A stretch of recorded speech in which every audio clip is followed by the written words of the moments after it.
Os olhos da dama, representados neste pedaço de tecido, estão literalmente vivos. Ah, sim.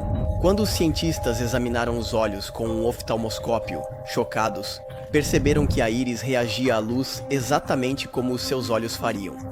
Bom, vou voltar às conclusões exatas dos cientistas um pouco mais adiante, mas você vai ver que realmente não está no fim das suas surpresas. Você pode achar que isso é uma bobagem, mas hoje não é à toa que esse pedaço de tecido é um dos maiores enigmas de todos os tempos para a ciência, e que centenas de cientistas ao redor do mundo continuam a estudá-lo. Porque sim, na verdade, os estranhos olhos dessa dama são apenas um dos elementos entre uma dezena de outros que não tem explicação até hoje sobre essa imagem. Então, bem-vindos a esta série onde analisamos os 100 maiores mistérios inexplicáveis da história segundo a ciência. E hoje, para o nosso 10º mistério, eu preparei algo realmente impactante. Acomode-se confortavelmente e deixe-me contar por que essa imagem intriga o mundo inteiro há um século. Antes de começar, só quero esclarecer que na verdade não são 100 casos, mas sim 1000 casos de milagres dos quais eu poderia falar no meu canal. Para aqueles que gostariam de descobrir todos esses casos em primeira mão das minhas investigações, vocês podem acessar o excelente site millerreasonsdecroar.com, que lista todos eles. Vou falar mais sobre isso no final, assim como sobre o Rosário, um super aplicativo parceiro deste vídeo. Eu explico tudo mais tarde. Estamos em 1929 na cidade do México. Senhor Alfonso Marcué González, fotógrafo profissional, veio à Basílica de Nossa Senhora de Guadalupe, a convite, para tirar fotos de um pano que a Basílica guarda com muito cuidado. Este tecido de 1,70 m de altura por 1,05 m representa a Virgem Maria. Bom, até aqui nada de especial. Parece ser uma pintura antiga que data de vários séculos. Alfonso tira as fotos e volta para casa. Mas quando ele amplia alguns negativos do rosto da imagem, ele descobre nos olhos o reflexo de um homem barbado. Alfonso é o primeiro a ver isso, mas ele ainda não sabe. Isso é apenas o começo de uma longa série de descobertas surpreendentes. Na época, quase ninguém presta atenção à declaração do fotógrafo, e é preciso esperar algumas décadas para que as coisas comecem a acelerar. No dia 29 de maio de 1951, um cone desenhista, G. Carlos Salinas Chaves, por sua vez, descobre em uma foto do pano com uma lupa de alto aumento que parece haver um homem barbado no olho direito da imagem. Ele não demora a encontrá-lo no olho esquerdo, mas posicionado apenas um pouco diferente, como se estivesse levemente deslocado. Estranho.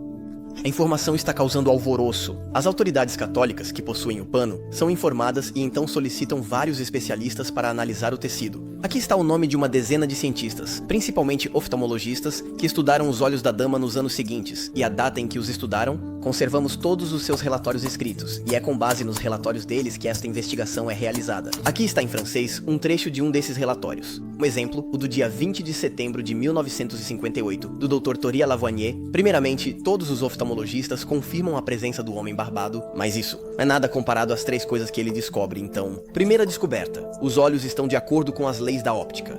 Bom, eu vou explicar. O reflexo do olho esquerdo não é o mesmo que o do olho direito. Pois é, se um verdadeiro homem barbado se refletisse em olhos humanos reais, haveria uma diferença de posição lógica. Os reflexos que estão no canto perto do nariz de um olho estariam necessariamente no canto perto da orelha do outro olho. Estão acompanhando? Aqui é exatamente isso que está acontecendo. Ainda mais intrigante, a distorção do reflexo corresponde à curvatura normal da córnea. E então, não é só isso. Alguns oftalmologistas, como o Dr. Jorge Escalante Padilla, até notaram a presença da rede venosa normal, microscópica, mas perfeitamente visível nas pálpebras e na córnea dos olhos da dama de Guadalupe. Vocês entenderam, o realismo da imagem é chocante. Até aqui, isso já é muito surpreendente, pois os olhos são na verdade extremamente pequenos no pano. Eles têm apenas 7 a 8 mm de diâmetro, ou seja, menos de 1 cm por olho. Como alguém teria conseguido pintar reflexos de menos de meio milímetro em um tecido tão grosseiro, e principalmente, como ele teria pensado em deslocar ligeiramente o reflexo para torná-lo conforme as leis da óptica. Os cientistas tentaram reproduzir essa pintura em um tecido idêntico. Mas mesmo com os pincéis mais finos que temos e as técnicas de hoje, eles não conseguiram. A superfície é muito pequena, muito grosseira, muito áspera. Além disso, esse dado dataria de há alguns séculos, mas tudo bem, vamos voltar a isso. Enfim, ok, tudo isso é muito bonito, mas na verdade não é absolutamente nada comparado ao que vem a seguir. Há uma lei na óptica que chamamos de Lei de Purkinje-Sanson. Ela foi descoberta na década de 1830 e, consiste nisso, quando um objeto está a uma certa distância de um olho, nem muito perto, nem muito longe e bem iluminado, ele se reflete não uma vez, mas 3 vezes em cada olho. Uma primeira vez na superfície da córnea, uma segunda vez atrás do cristalino, uma terceira vez entre as 2 primeiras imagens. E esse terceiro reflexo é invertido em relação aos outros 2. O topo fica embaixo e vice-versa, e ele é menor. No entanto, todos os oftalmologistas consultados conseguiram identificar as 3 imagens do homem barbudo em cada um dos olhos, de acordo com as leis da óptica descobertas em 1830. Só que o mais louco é que os 3 reflexos da lei de Purkinje-Sanson só podem se formar em olhos abertos de pessoas vivas, que realmente apresentam a profundidade de um olho humano com uma córnea e um cristalino. E com um cristalino que não é apenas um simples desenho de cristalino, mas que realmente tem uma superfície anterior e outra posterior, ou seja, um relevo e uma profundidade. Em resumo, não sei se estou sendo claro, mas nunca conseguimos observar esses reflexos em superfícies planas, seja em pinturas ou em simples fotos. No entanto, a imagem de Guadalupe é uma simples tela, perfeitamente plana. Esse simples fato, quando descoberto, deixou todos os oftalmologistas perplexos, pois todos sabem que esses 3 reflexos só existem em olhos vivos, mas eu tinha dito que havia descobertas importantes nos olhos. E na verdade, os cientistas realmente não estavam no fim de suas surpresas. A segunda grande descoberta foi, como eu já havia dito, que o olho reage como um olho humano, vivo, quando o observamos à luz de um oftalmoscópio. O oftalmologista Rafael Startus Tobela explica: quando projetamos a luz de um oftalmoscópio na parte anterior do olho, a íris brilha mais do que o resto, e não a pupila, o que dá uma sensação de profundidade, além de uma impressão como se a íris fosse se contrair a qualquer momento. Aqui está outra explicação que o Dr. Rafael Torilla Lavoignet deu. Quando direcionamos a luz do oftalmoscópio para a pupila de um olho humano, vemos brilhar um reflexo luminoso no círculo externo dela. Ao direcionar a luz do oftalmoscópio para a pupila do olho da imagem da Virgem, parece o mesmo reflexo luminoso, e como resultado desse reflexo, a pupila se ilumina de forma difusa, dando a impressão de um relevo em depressão. Esse reflexo é impossível de ser obtido em uma superfície plana, e além disso, opaca. Depois, examinei com o oftalmoscópio os olhos em várias pinturas a óleo, aquarelas e fotografias. Em nenhuma delas, todas de personagens distintos, se via o menor reflexo, enquanto os olhos da Santa Virgem de Guadalupe dão uma impressão de vida. Mas provavelmente é a terceira descoberta dos oftalmologistas. Mais incrível no sentido literal da palavra. É realmente difícil de acreditar. Essa última descoberta ocorreu em uma longa fase de estudo e pesquisa, que se estendeu de 1979 a 1997. Nesse período, empolgados com as primeiras descobertas que já haviam feito, alguns oftalmologistas sentiram vontade de continuar analisando os olhos da imagem para ver se poderiam encontrar outras coisas. Com o avanço da tecnologia, eles conseguiram gradualmente aumentar cada vez mais a imagem, até 2000 vezes. E isso então permitiu descobrir os reflexos de nada menos que 12 outras pessoas nos olhos da Virgem. O Dr. José Astet Huntsman foi o primeiro a se debruçar sobre isso. As manchas que vocês veem coloridas são os diferentes personagens que ele identificou. Aqui assim, é preciso reconhecer que não é muito claro, mas o que convenceu os oftalmocs não eram simples manchas, mas, cito o Dr. Huntsman, encontrar o reflexo correspondente no outro olho, no lugar que ele deveria ocupar normalmente de acordo com as leis da óptica e com as distorções normais dessa segunda posição. Uma teoria começa a emergir. Todos esses personagens que se refletem nos olhos seriam as pessoas presentes no momento em que a imagem teria se formado milagrosamente no tecido há vários séculos. Bom, acho que eu te perdi. Então vamos voltar um pouco no tempo, porque uma peça do quebra-cabeça está no passado. Na verdade, esse tecido data do século XVI. Vamos lá, eu vou contar tudo, e vocês vão entender em um instante porque há 13 pessoas nos olhos da Virgem. É sábado, 9 de dezembro de 1531. Neste México, então profundamente marcado pela conquista espanhola que acaba de terminar, Juan Diego, 57 anos. Um antigo índio que se converteu recentemente ao cristianismo. Nesse dia, Juan Diego saiu de casa, em Tupetlac, e estava decidido a ir a Tlautoco para visitar seus novos amigos cristãos, os padres franciscanos. Ele fica muito impressionado com a maneira como vivem de forma tão pobre, e pelo menos 2 vezes por semana percorre seus 15 quilômetros para continuar sua instrução religiosa e assistir à missa. Mas naquela manhã, depois de ter atravessado a zona montanhosa da Sierra, passando perto da colina de Tepeyac, ele de repente ouve o canto de pássaros maravilhosos, um canto mais bonito do que todos os que ele já ouviu. Parece vir do alto da colina de Tepeyac. De repente, o canto para. Grande silêncio. Juan Diego, muito surpreso, espera alguns instantes, atento. É então que ele ouve uma voz muito suave que o chama pelo nome e até pelo seu diminutivo, como é comum no México. Juanito, Juan Diego. A voz parece vir do topo da colina. Muito intrigado, Juan Diego se aproxima para saber quem o chama assim. Ele então vê uma mulher muito jovem, muito doce e muito bonita, que lhe diz com toda a simplicidade que ela é a Virgem Maria, mãe do verdadeiro Deus. Só isso. Ela fala com ele em Nahuatl, sua língua materna, uma língua ameríndia dos astecas. Juan Diego fica impressionado com a beleza da mulher e se sente profundamente amado. Todo emocionado, ele se prostra como se sentisse que estava diante de uma pessoa importante. A mulher lhe diz que quer confiar a ele uma missão. Ela deseja que ele vá ver o bispo na cidade do México. O bispo, na Igreja Católica, é o chefe de todo um território composto por várias igrejas. A mulher convida Juan Diego a ir pedir em seu nome ao bispo nada menos do que construir aqui uma igreja onde ela possa manifestar Deus e entregá-lo aos homens. Ouçam-nos sua tristeza, cuidar deles e dar toda a sua dor. Então a mulher desaparece. Juan Diego, abalado pela beleza da aparição, tem a intuição de que o que viu é autêntico. Sem hesitar, ele imediatamente se põe a caminho. Chega na cidade, vai até a casa do bispo, que não existe mais, mas cuja localização é conhecida, perto do antigo templo maior da cidade do México.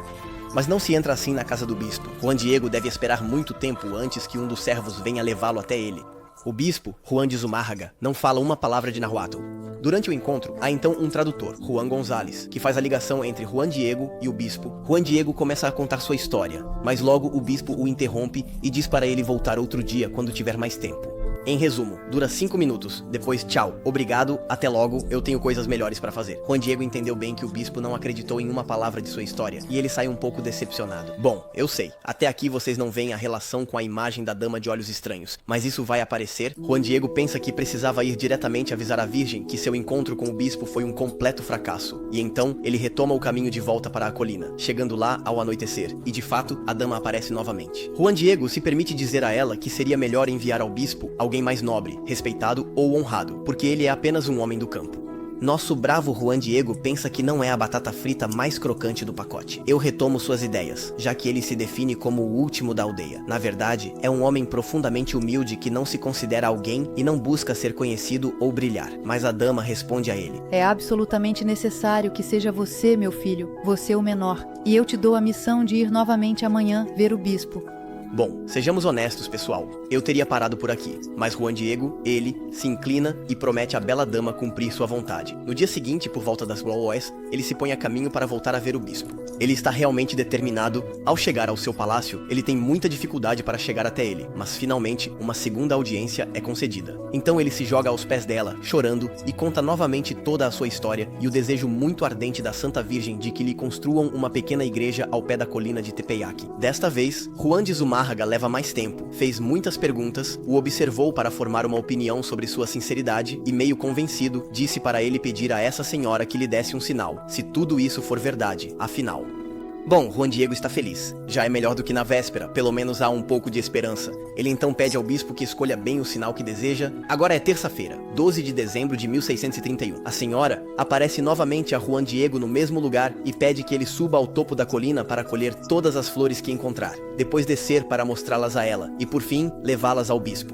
Flores, no dia 12 de dezembro, mesmo no México no inverno, quando está congelando como naquele dia, só crescem espinhos e pedras. Bom, pedras não crescem, mas vocês entenderam a ideia. Então, se ele levar flores ao bispo, Juan Diego pensa que isso certamente será um sinal brilhante. De fato, ele sobe ao topo e, muito surpreso, testemunhará mais tarde que ficou cheio de admiração diante de tantas flores de todos os tipos, florescendo com as corolas abertas, lindas e delicadas. Bom, ele as colhe e volta a ver a senhora. Ela pega algumas delas e as coloca no fundo de seu manto. Porque sim, é bom saber que Juan Diego estava usando uma espécie de manto ou poncho que os astecas costumavam usar, feito de fibras de agave entrelaçadas e que se chamava em Nahuatl de tilma. A senhora coloca as flores na tilma e diz a ele: meu filho, estas flores são o sinal para o bispo.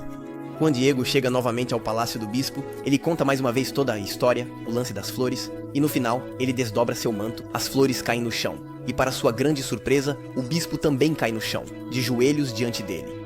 Juan Diego não entende bem por que o bispo se ajoelhou diante dele, mas após alguns instantes, Juan Diego compreende.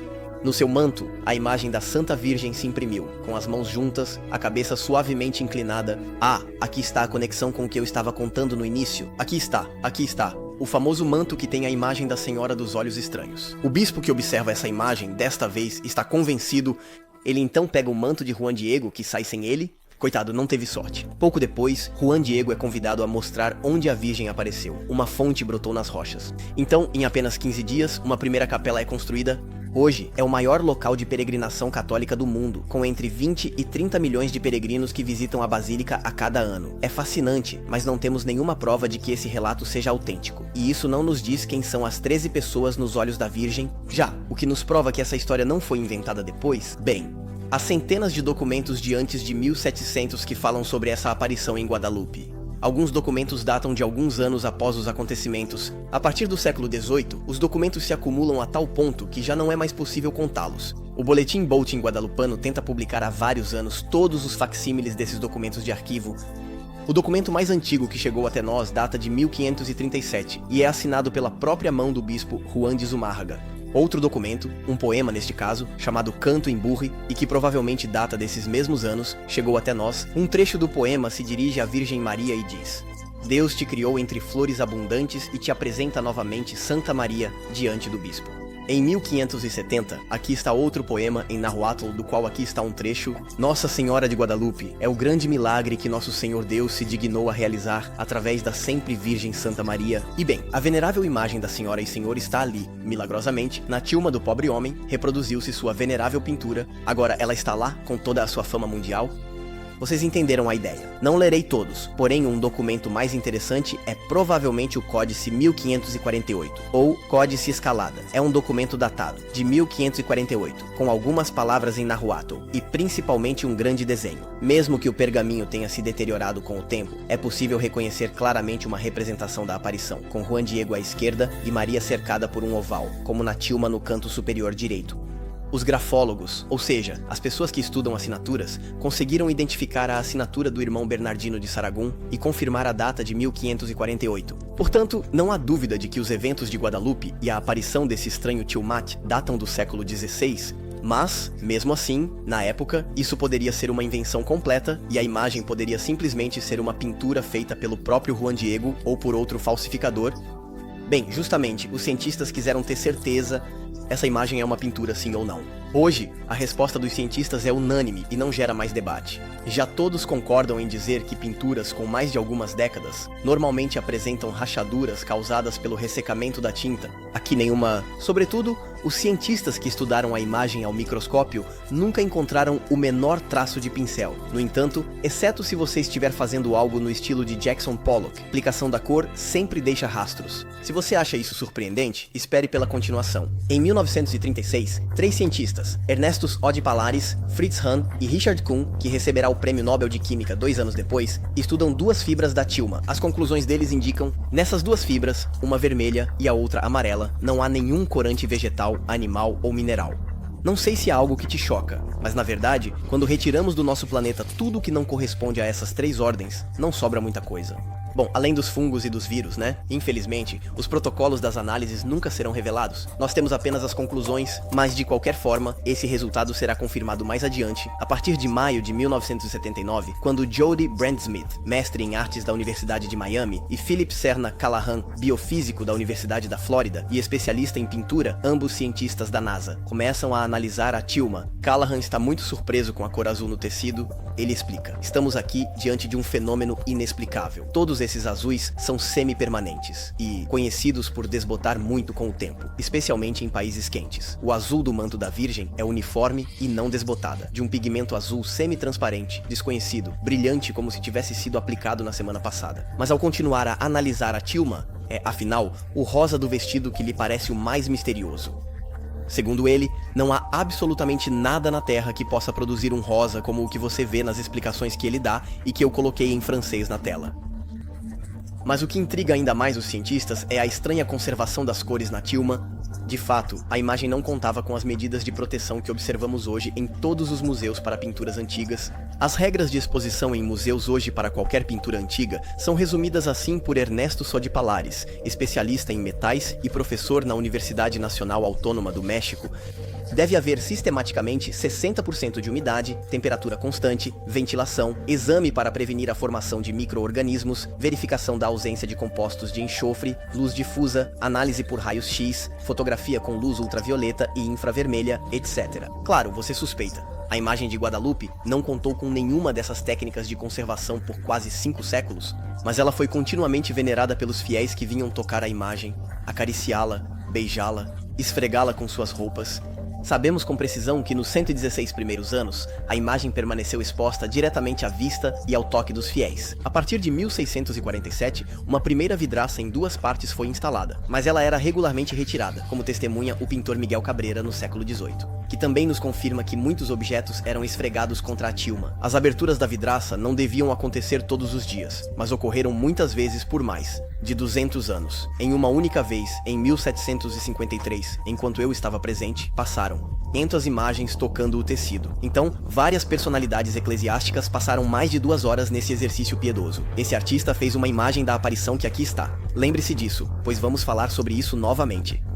Hoje, sabemos que a tilma é feita de ishtele, ou de fibras de maguey, ou seja, de agave. Ora, esse tecido é geralmente extremamente frágil, e então, mesmo que tivesse sido mais sólido, muitos toques deixam marcas.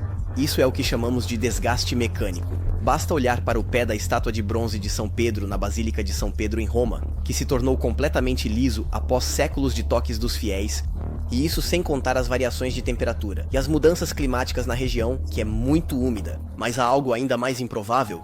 Enquanto nos museus essas obras são apresentadas na penumbra, a imagem de Guadalupe foi submetida durante séculos à radiação muito próxima das velas, que eram milhares. Os cientistas então mediram a intensidade da luz ultravioleta emitida por uma única vela do tipo mais comum usado nas igrejas, e encontraram uma radiação de mais de 600 microwatts. Ora, se multiplicarmos esse resultado pelas centenas de velas dispostas no altar de uma pequena capela, bem perto da imagem, sem a proteção de uma vidraça que filtraria em parte essa radiação ultravioleta, não conseguimos entender como a imagem pôde apenas resistir. De fato, o excesso de raios ultravioleta descolore rapidamente a maioria dos pigmentos, sejam eles orgânicos ou não, e especialmente os azuis.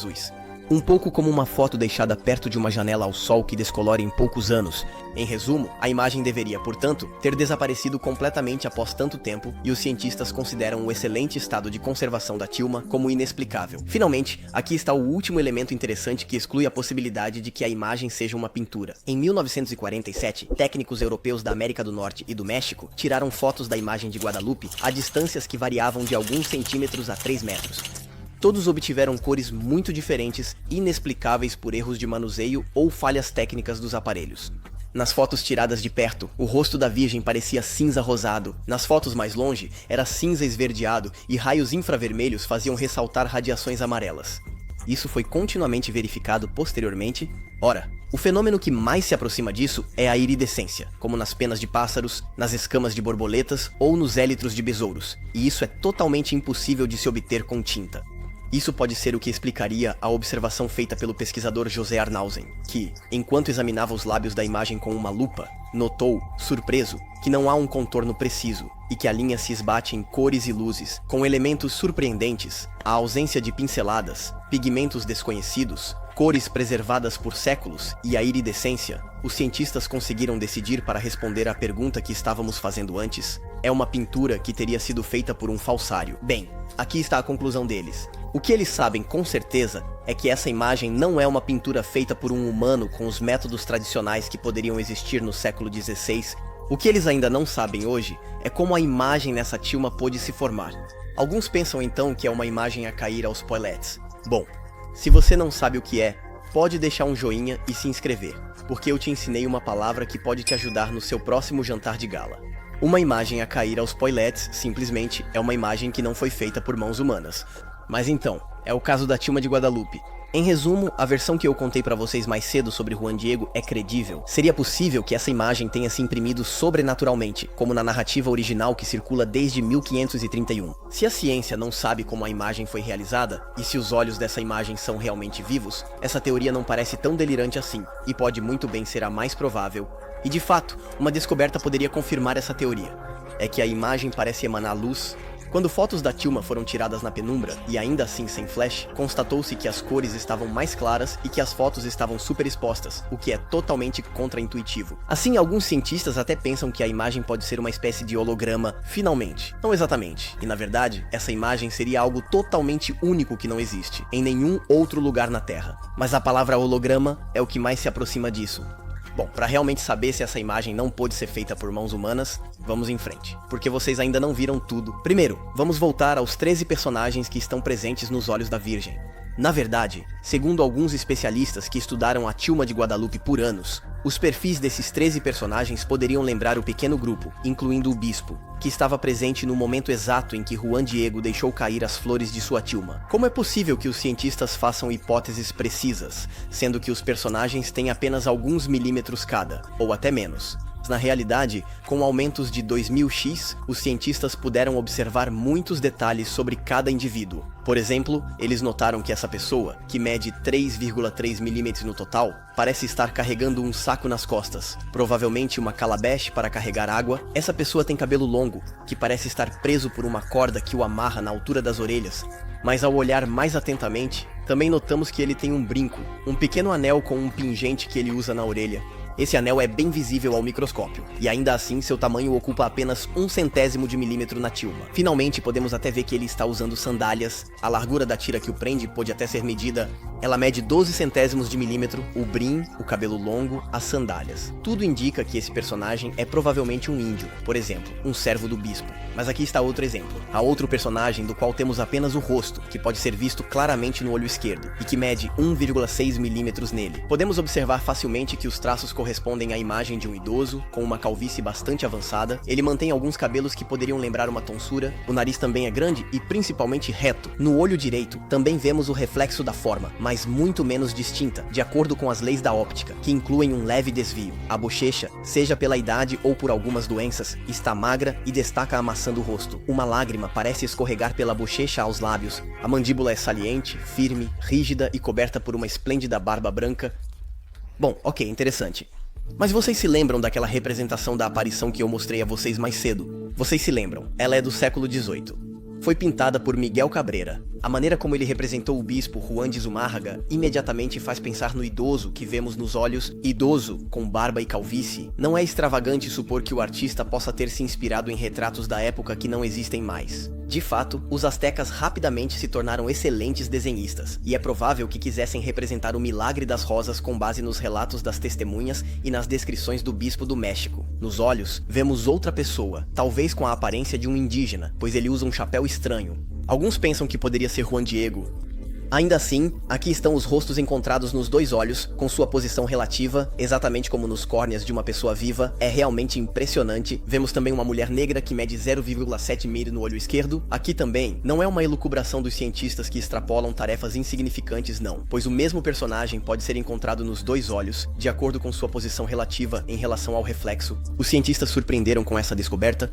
Mas na verdade, sabemos hoje que Hernán Cortés trouxe escravos negros para o México. E aqui está uma informação que foi encontrada pelos pesquisadores e que parece realmente alucinante.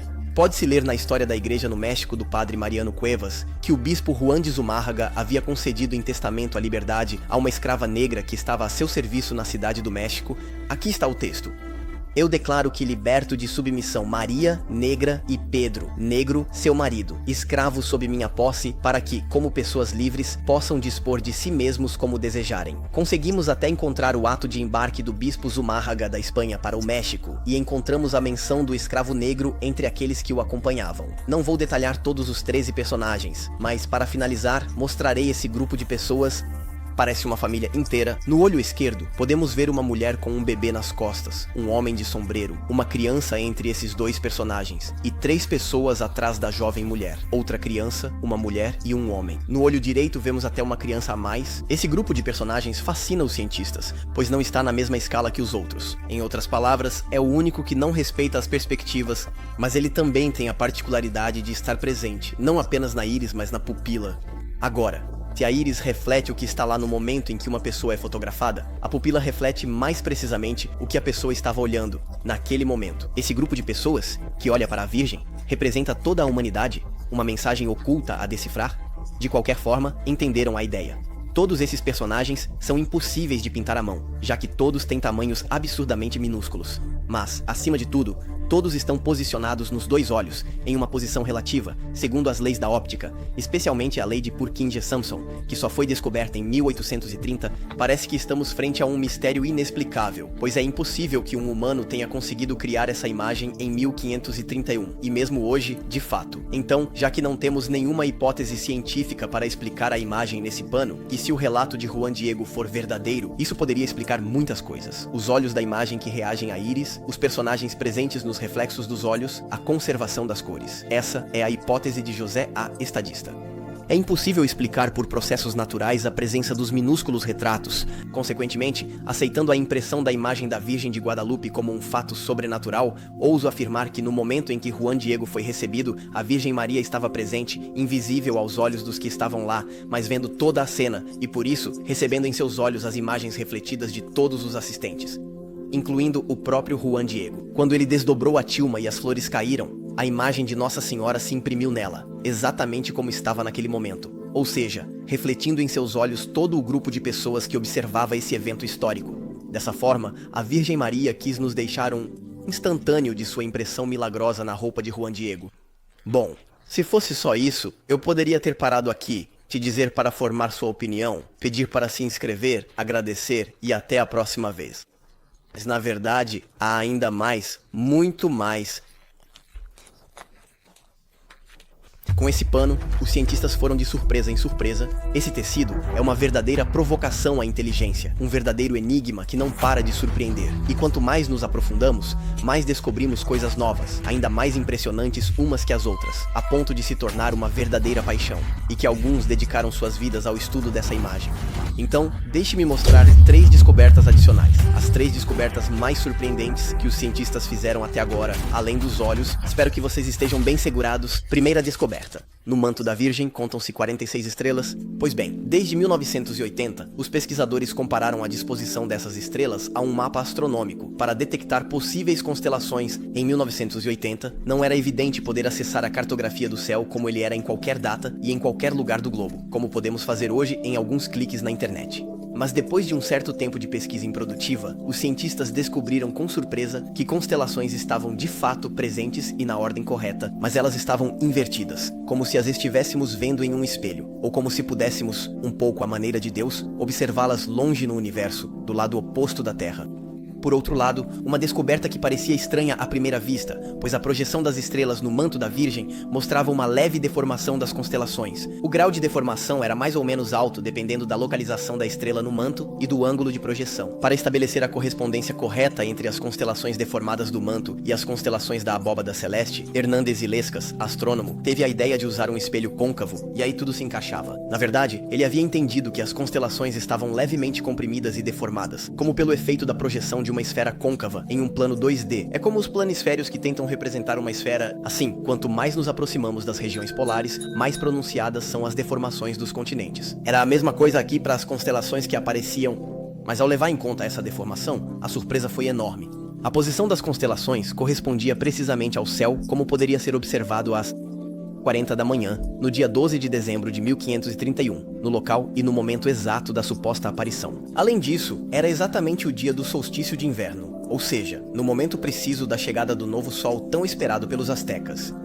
A constelação da Virgem está então no centro da imagem, no local do duplo nó do cinto negro. E algo notável, a constelação da coroa boreal está logo acima da testa de Nossa Senhora de Guadalupe, como se talvez a Virgem quisesse mostrar com isso que ela é uma rainha no céu. De qualquer forma, esses primeiros estudos foram realizados entre 1981 e 1995. Mas, nos anos 2000, com a tecnologia avançando bastante, outros cientistas, como Fernando Ojeda Yanes, em colaboração com o Dr. Gabriel Gongora Biaki, quiseram verificar esses resultados com as últimas técnicas de ponta em astronomia, e ao comparar as constelações como visíveis no céu, no local exato da aparição, em 12 de dezembro de 1531, às 10h40, eles obtiveram um resultado de mais de 90% de correlação entre as constelações no céu e as 46 estrelas na tilma. Os pesquisadores também analisaram mais de 150 outras pinturas dos séculos 17 e 18 representando a Virgem Maria, com estrelas, e nenhum agrupamento de estrelas correspondia a qualquer constelação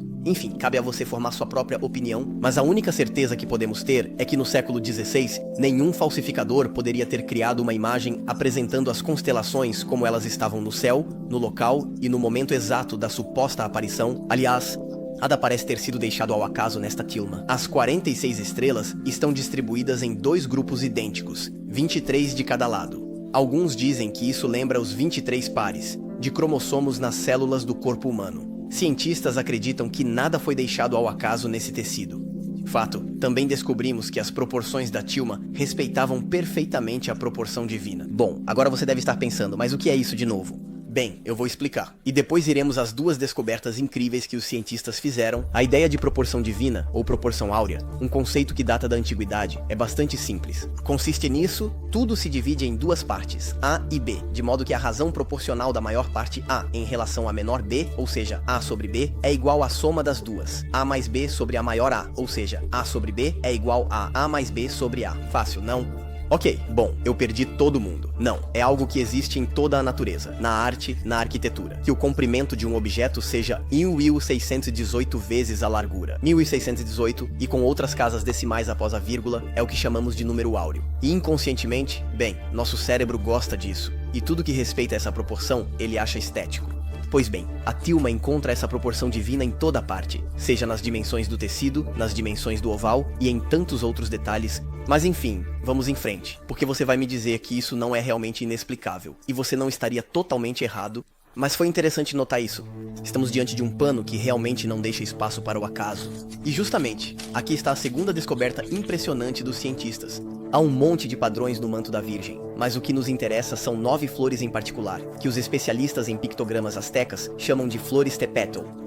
E Tepetl em Ayuatl significa montanha. Alguns tiveram a ideia de sobrepor um mapa orográfico do México com a imagem da tilma. Bom, eu acho que vocês são como eu antes de aprender isso e não sabem o que significa a palavra orografia. Então vamos lá. Depois da expressão acolher as polettes, aqui está uma nova palavra para os seus jantares sociais, entre o queijo e a sobremesa. Orografia. Se você conhecia essas 2 palavras antes deste vídeo, você é um gênio e deveria participar do quiz show. Bom, a orografia vem do grego oros, que significa montanha, e grafia, que significa escrita ou descrição. A orografia, portanto, é a descrição das montanhas. Os cientistas, então, quiseram comparar um mapa orográfico do México com a tilma, mas escolher a escala do mapa e um ponto de referência para posicionar o mapa do México. A pesquisa começou rapidamente. As semanas sucederam aos dias, os meses às semanas. A pista parecia não levar a nada, até que o matemático Fernando Oreda teve uma ideia genial. Oreda sabia que as estrelas do manto correspondiam às constelações do solstício de inverno, uma festa particularmente importante para os astecas. A Virgem Maria, se realmente foi ela quem deixou sua imagem nesse pano, quis se enculturar nas tradições astecas, começando pelo fato de ter se dirigido a Juan Diego, um índio convertido. Agora, a festa mais importante dos astecas era a Festa do Fogo Novo. Essa festa acontecia apenas uma vez a cada 52 anos. Quão importante ela era! E ela era celebrada na colina da Estrela da Cidade do México, cerca de 20 quilômetros de distância da colina de Tepeyac, o local das aparições. Então, Oreda teve a ideia de colocar a flor principal na colina da estrela. Essa flor que está na barriga da Virgem é o Nahuyolim dos astecas. É uma flor de 4 pétalas que representa as 4 direções do universo nas tradições astecas, os 4 pontos cardeais. E aí, ao colocar essa flor na colina da estrela, tudo ficou claro. Na flor colocada na altura do colo do vestido, podemos situar o vulcão da Malinche, que tem 4.503 metros de altura. A flor colocada na manga direita do vestido coincide com o vulcão Papayos, que tem uma altura de 3.640 metros. A flor que está na manga esquerda do vestido é o vulcão Popocatépetl, o segundo vulcão mais alto do México, que atinge 5.452 meses. A flor localizada abaixo e à direita da principal é a Colina das Aparições, que está a 2.450 nequenta. O vulcão Jocotitlán, com uma altitude de 3.928 metros, o Monte Alto, formada de 3 vulcões.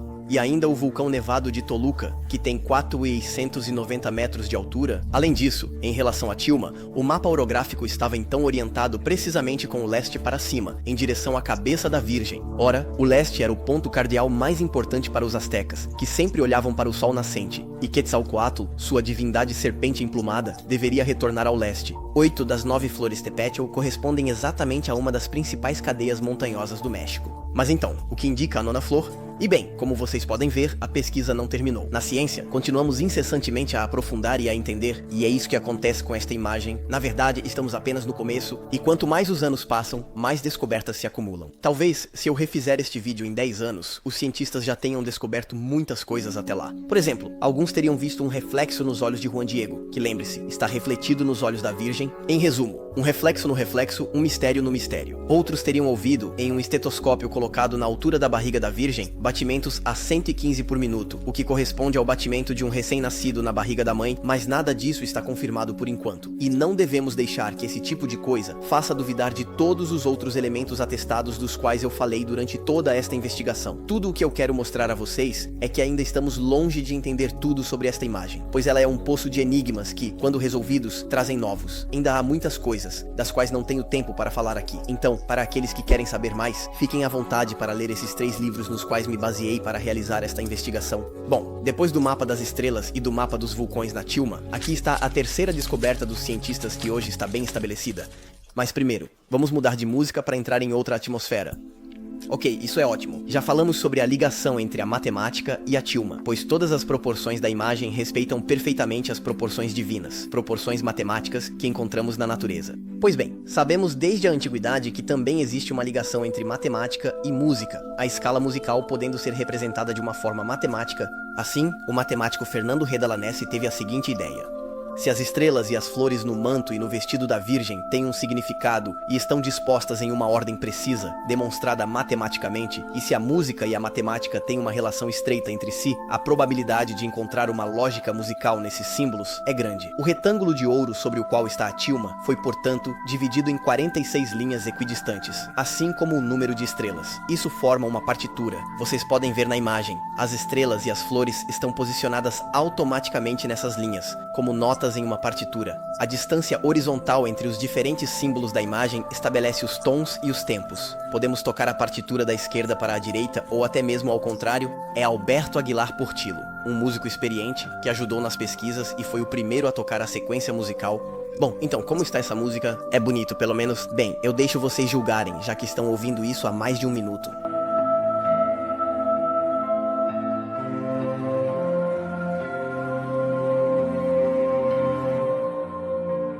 Vocês devem imaginar que no que estão ouvindo atualmente, um arranjo foi feito para a beleza da melodia, mas não deixa de ser a partitura exata que encontramos na imagem de Guadalupe. Bom, os gostos musicais são muito subjetivos, mas isso é magnífico.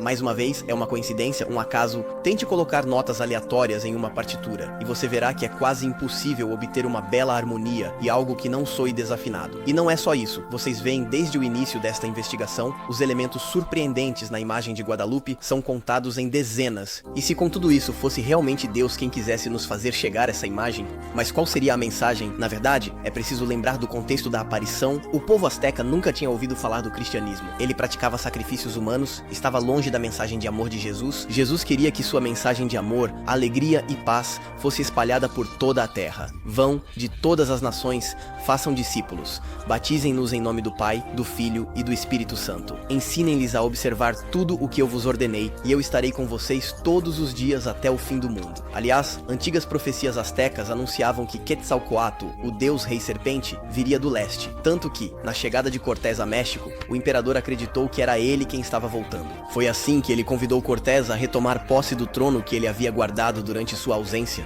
Mas ainda mais impressionante, a princesa Papanzin, a própria irmã do imperador Moctezuma, teve uma visão extraordinária. Ela quase morreu. Já a havíamos colocado no túmulo quando seus gritos pediam ajuda. Ela então contou que teve uma visão fora do seu corpo e que viu chegar sobre o mar muitos e grandes navios com cruzes pretas em suas velas. A princesa foi informada de que esses navios traziam de um país distante homens que conquistariam a terra e anunciariam aos astecas o verdadeiro Deus. Esse é sem dúvida um dos pontos-chave da mensagem da Virgem de Guadalupe. Desde suas primeiras palavras, ela diz ser Juan Diego como perfeita e sempre Virgem Santa Maria, mãe do Deus verdadeiro. No coração de um povo asteca tão longe da mensagem de Cristo, a Virgem de Guadalupe diz a Juan Diego: Eu sou realmente sua mãe compassiva, a sua e a de todos vocês que são um nesta terra. Eu escutarei seus lamentos, suas tristezas, para curá-los, aliviar a dor, miséria, sofrimento. Ela mostra seu rosto compassivo que reflete o rosto de amor de Deus. E em seus olhos, ela os carrega todos. E de fato, essa aparição terá um impacto tão grande que a conversão do México ao catolicismo foi fulminante, a ponto de que ainda hoje, quase 5 séculos depois, 80% da população mexicana se declara católica. Talvez seja por isso que Deus quis proteger a imagem ao longo dos séculos e impedir sua decomposição. Assim, aliás, eu guardei isso para o final.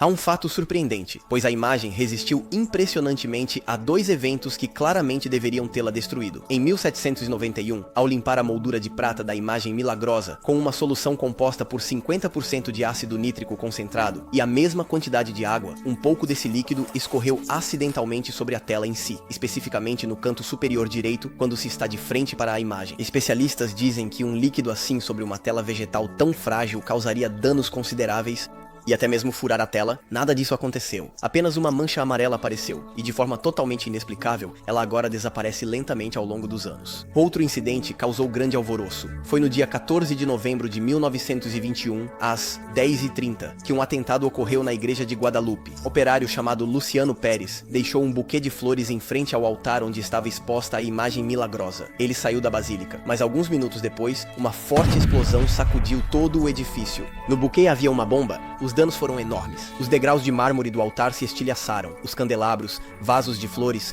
vidros da igreja, até mesmo os das casas ao redor se quebraram. Isso mostra a potência da bomba. Um pesado crucifixo de latão foi completamente torcido pela explosão.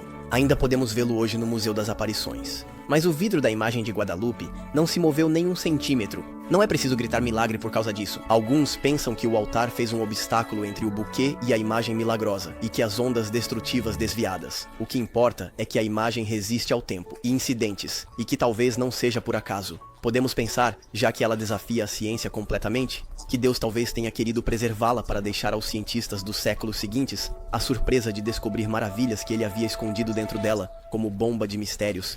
Para resumir, aqui estão os 12 elementos que até hoje são inexplicáveis sobre esta imagem. Fiquem atentos até o final, pois tenho algo importante para dizer a vocês depois. Primeiramente, nenhuma alteração do frágil tecido em 5 séculos. Em segundo lugar, o fato de que não há nenhuma pincelada. Em terceiro lugar, os pigmentos das cores que têm origem desconhecida. Quarto, nenhuma descoloração em 5 séculos. As cores parecem ainda frescas e não há nenhuma rachadura. Quinto, a iridescência da imagem e o fato de que ela produz luz quando fotografada na penumbra.